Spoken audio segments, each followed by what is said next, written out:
Well, guys, we are bringing home an Alice Chalmers D17. Sorry about the wind noise. This is actually one of my dad's clients. We're buying it off of him. He's got this, a 190 and a WD. He still uses the 190 as like a auger tractor. He said he'll let this one go, and then we were contemplating about the WD, so we might end up bringing it home as well.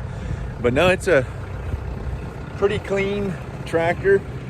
It's got the wheel weights. I'm not sure what year it is, but I believe it's a Series 1 because it does only have one hydraulic outlet on the rear. But I think we're just gonna get it home, get it all pressure washed. This is just a lot of dirt up here. Get it clean, maybe buff it, find the original aluminum Alice Chalmers side emblems.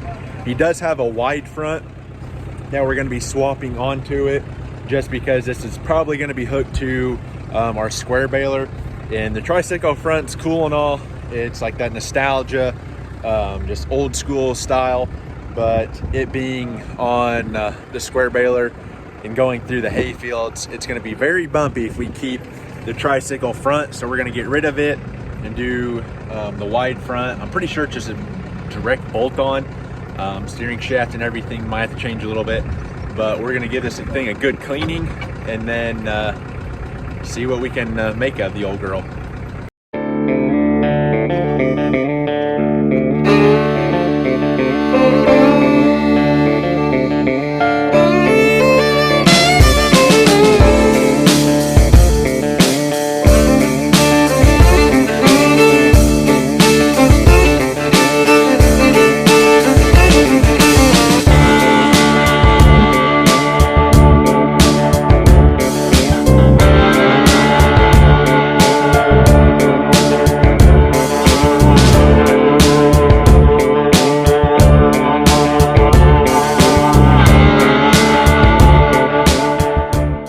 Guys, we got the tractors loaded back up on the Gooseneck in it. If you don't have a winch on your trailer, I would highly advise it.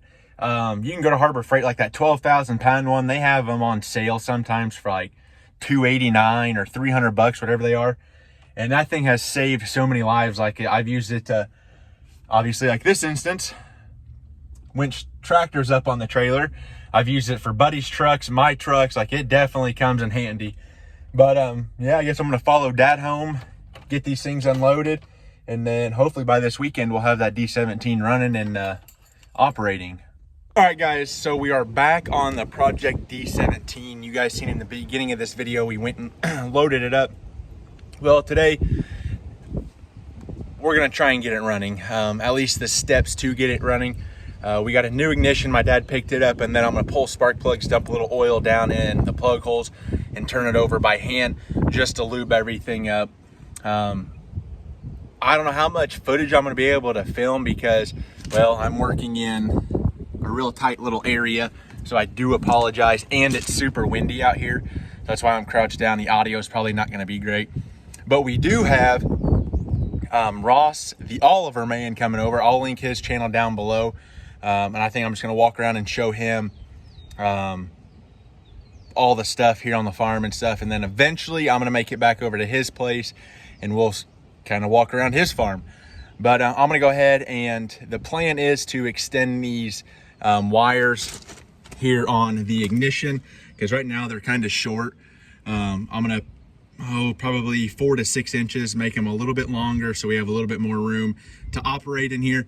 And then we're gonna get it tucked up right back in that hole. I don't even know if you guys can see it, but we're gonna get it tucked up in there. And then, like I said, we're gonna add oil to the spark plug holes, turn it over by hand and all that fun stuff. But I'm gonna go ahead and get these extended. And again, I do apologize if I don't get a lot of footage, just because we are working in a very confined little space with super windy day. But I'm gonna go ahead and get this knocked out and get all this stuff put back together. And then we are gonna move up to pulling spark plugs and all that. I know we have new points and stuff coming.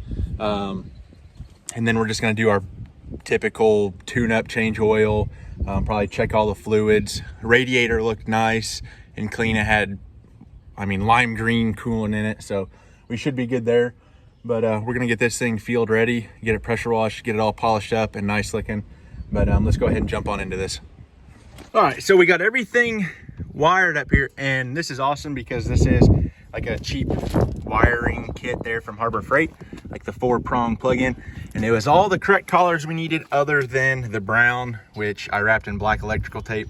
So everything is matched up. We have our green to green, our white to white, and yellow to yellow, so we know everything should be good. I crimped the ends, wrapped some electrical tape around it. I would really love to throw some like heat shrink on this, but as windy as it is, yeah, I couldn't get anything like a lighter to heat it up. So, but everything is connected here. I'm gonna take the switch and plug it back in, and then we'll poke it right up through that hole, throw our nut on the top side, and then at least this portion is done. We're gonna move on to the spark plugs. All right, guys, so we kind of took a break from working on it. Dad pulled the spark plugs out, dumped a little 2-stroke oil down in there, just kind of cleaned everything up. We put the battery on it, and we're gonna try and crank it over real quick. He put fresh gas in it. Oil's good. Obviously, we'll probably end up changing it. Oil filter, all that stuff once we know it is running. But we should be good to go ahead and try and crank it over. So I think Dad turn on the gas here real quick. He did clean the sediment bowl the other day here on the side. I might even go ahead. Well, I guess it's all going to be steel lines. I was going to say if it had rubber fuel lines, we could throw an inline filter. Take one off and see if we get fuel. Yeah, we can pop that off real quick.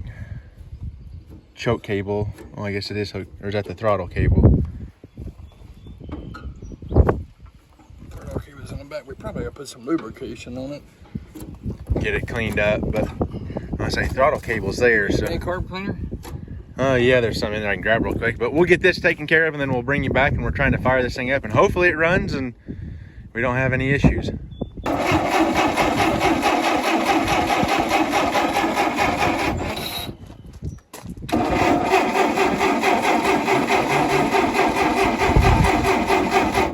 We need to do. All I'm doing is turning the key. There is no like push. Well, no luck, guys. It just cranked. I'm not sure if I went ahead and changed our points. I need to grab the gauge and stick in between there, make sure we got the right distance. I don't know, electrical wise, we need to just chase it all down and just see what we're working with. We do have fuel running to the carburetor. We cracked the line. It's dripping down. Sediment bowl's clean, like I said. So everything should be good, other than we don't have a spark, and we're not sure why. So we're gonna have to try and chase it down. But this video will continue once we figure out the issue. And then, like I said, we're gonna get it washed, all cleaned up, and ready for the hay field. But anyway, guys, thanks for stopping in. Thanks for watching. Like I said, we're gonna try and get this thing going. I was hoping to have it running this evening, but no luck. We'll chase down the electrical issue and get this thing ready for the hay season. But anyway, learning as I do, doing I love. I'm the GM man. I'll catch you guys in the next one. Peace.